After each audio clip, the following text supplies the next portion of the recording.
Sakal Gunaarnavasya Vande Guru Sri Charanarabindam.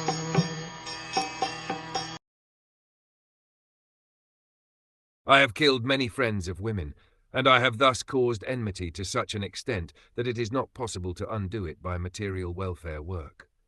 The Grihamades are those whose only business is to perform welfare work for the sake of material prosperity.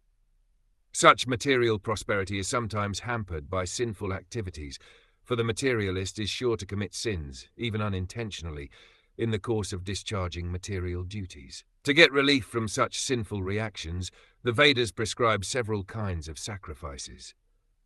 It is said in the Vedas that by performing the Ashvamedh Yagya, horse sacrifice, one can get relief from even Brahmhatya, killing of a Brahman.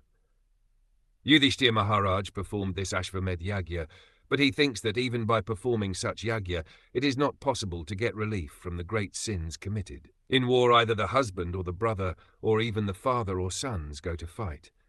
And when they are killed, a fresh enmity is created, and thus a chain of actions and reactions increases, which is not possible to be counteracted even by thousands of Ashvamedh Yagyas. The way of work, karma, is like that.